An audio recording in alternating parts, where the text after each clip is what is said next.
Let's take a look at the process of solving a polynomial equation.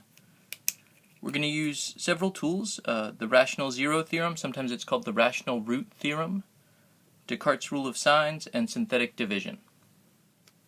The first thing you want to do, maybe we could call it the zero step, is when you have a polynomial function, you want to look for the greatest common factor.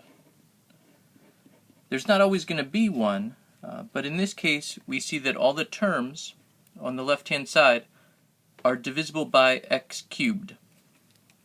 And so I can factor out x cubed, and what's left behind becomes a simpler polynomial, x cubed plus 7x squared plus 11x plus 5.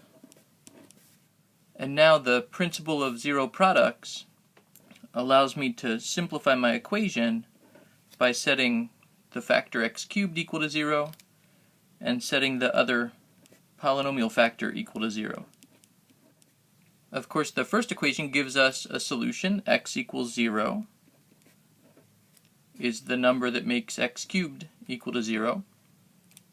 The second equation might give us some other solutions, but we don't want to forget about that first one when we get to the end and want to write out our final answer. So looking at this polynomial now, we have a constant term, and I can look at the constant term and the lead coefficient to identify possible rational solutions using the rational zero theorem. Possible values for the numerator are factors of 5, so we have 1 or 5. Possible values for the denominator are factors of the lead term, since it's just a 1 out there, and we just have 1. And then, in general, we want to include positive or negative possibilities. So rational solutions that exist are limited to just plus or minus 1 or plus or minus 5, because we have integer coefficients in our polynomial and set equal to 0. Descartes' rule of signs actually limits us even further. The maximum number of positive solutions corresponds to the sign changes among the coefficients. And since there are no sign changes, I know that there are no positive solutions. For negative solutions, we can change the sign of all the odd degree. We can think of this as replacing x with negative x, and then even degrees aren't going to change because the even degree cancels the negative, but odd degrees would change. And so just kind of a quick note of that would give us negative x cubed plus 7x squared minus 11x plus 5. And so there we see 3 sign changes from negative to positive to negative to positive. And so there are possibly 3 or 1 negative solutions. So there could be negative solutions from Descartes' rule of signs, but there can't, in this case, be positive solutions. So synthetic division then gives me a couple of choices. I could either have negative 1 or I could have negative 5 as possible solutions to this simpler equation, and then by extension to the original equation. So we can use synthetic division to check whether negative 1 or negative 5 are solutions, writing negative 1 in a bracket and then the coefficients across the top here. I'm going to draw a line to represent kind of the lower bracket to separate my solution. And the process here with a negative 1 in the outer bracket, we're dividing by x plus 1. I want to drop down the 1 and then multiply by negative 1 and add. Multiply by negative 1, 6 times negative 1 is negative 6, and add. 5 times negative 1 is negative 5, and if I add those I get 0.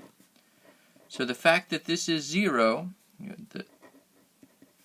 the remainder of the division process is 0, it means that negative 1 is a solution, and in fact we can factor x cubed plus 7x squared plus 11x plus 5. I can factor that as x plus 1. Right? This is the factor that negative 1 turns into 0, and the other factor, from the coefficients down here, I get x squared plus 6x plus 5.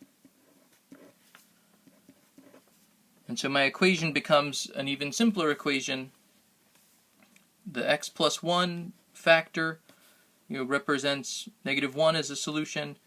And now if I can factor this other piece, we can identify possibly some other solutions.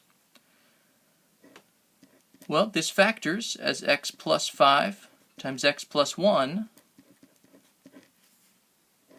And so we can see a couple things. -5 is also a solution, right? Because the value that makes x plus 5 equal to 0 is -5.